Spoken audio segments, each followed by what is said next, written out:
पिछले साल एक दिन और रात के लिए मैं अपने घर में बंद था क्योंकि हमारे शहर में एक भयंकर तूफान आया था जिसने सभी को लगभग 24 घंटे के लिए घर में कैद कर दिया था।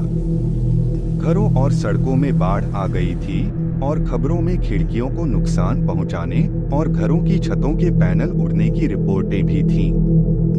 उस समय मैं अकेला था, अपने फोन पर खबरें देख रहा था और बाहर हो रहे हंगामे को सुन रहा था। लगभग 5 या 6 बजे बिजली की चमक शुरू हो गई, कुछ पलों के लिए बंद हो जाती और फिर चालू हो जाती। शायद 1 घंटे बाद बिजली पूरी तरह से बंद हो गई। मैंने कुछ मिनटों तक इंतजार किया, यह सोचते हुए कि यह वापस आ जाएगी, लेकिन थोड़ी देर बाद मुझे एहसास हुआ कि शायद यह तूफान के खत्म होने तक वापस नहीं आएगी। मैं सोफे पर बैठ गया और अपने फोन पर किसी भी अपडेट के लिए स्क्रॉल करने लगा। तभी दरवाजे पर जोर से दस्तक हुई। यह डरावना था क्योंकि यह तूफान के बीच में इतनी जोर से था और इसलिए भी कि मैं किसी के भी इस मौसम में बाहर होने की उम्मीद नहीं कर रहा था।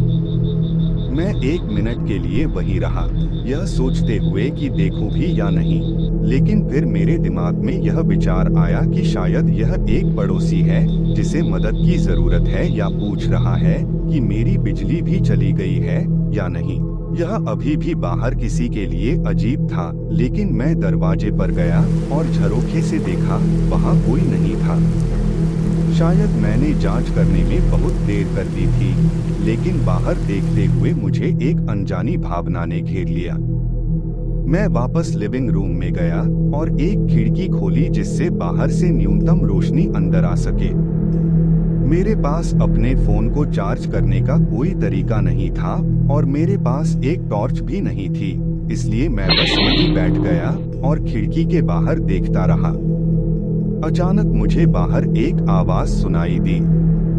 मैंने तुरंत अपनी गर्दन पीछे घुमाई, यह देखने के लिए कि मैंने कहां से सुना, लेकिन अब मुझे कोई आवाज नहीं आई। मैंने फिर से इंतजार किया, लेकिन यह मान लिया कि यह हवा की अजीब आवाज थी। लेकिन जैसे ही मैंने वापस मुड़ा, मैंने फिर से कुछ शब्द सुने, जैसे कोई किसी और से बात कर रहा हो। मैं एक खिड़की के पास गया और बाहर देखा, वहां अंधेरा और बारिश थी, कुछ भी साफ नहीं दिख रहा था। फिर अचानक एक बिजली की चमक ने क्षेत्र को 1 सेकंड के लिए रोशन कर दिया और उस सेकंड में मैंने अपने घर के पास एक आकृति देखी। मुझे यह पता करने का कोई तरीका नहीं था कि वह क्या कर रहा था या वास्तव में कुछ भी नहीं। मैंने सिर्फ एक आकृति देखी और फिर अंधेरा हो गया। मैं फिर से कुछ नहीं देख सका। अधिक घबराते हुए मैंने खिड़कियां बंद कर दी और ऊपर बेडरूम में चला गया। इस सब के बावजूद मैं अभी भी उस दस्तक और उस आदमी के बारे में चिंतित था जो इतनी भयंकर तूफान के बीच में खड़ा था। यह सोचने से नहीं बचा जा सकता था कि वे क्या कर रहे थे या वे किससे बात कर रहे थे। घंटों बीत गए और कोई और घटना नहीं हुई, बस बाहर तूफान की आवाज सुनाई दे रही थी। फिर जब मैंने सब कुछ भूलना शुरू कर दिया था, अचानक नीचे से एक आवाज आई, जैसे कोई दरवाजा खुल रहा हो। मैंने अपनी सांस थाम ली और सुनने की कोशिश की, लेकिन ऐसा लगा जैसे तूफान की आवाज और तेज हो गई हो और मुझे किसी भी कदमों की आवाज सुनाई नहीं दे रही थी। मैं बस अपनी खुद की सोच में बैठा रहा और इंतजार किया। 1 मिनट बीत गया और फिर दूसरा, और आखिरकार मुझे 911 पर कॉल करने की हिम्मत जुटाई, हालांकि मुझे पता था कि उनके आने में लंबा समय लगेगा। दरवाजा खुलने से लेकर पुलिस के आने तक 30 मिनट से ज्यादा का समय बीत चुका था और फिर भी कोई और आवाज नहीं आई और न ही कोई व्यक्ति उस कमरे में आया जिसमें मैं था।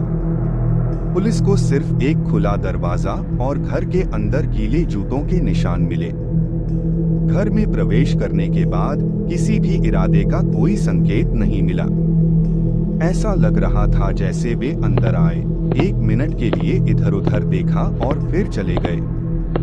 आज तक उस रात की घटनाओं का कोई जवाब नहीं मिला है। यह लगभग 5 साल पहले की बात है।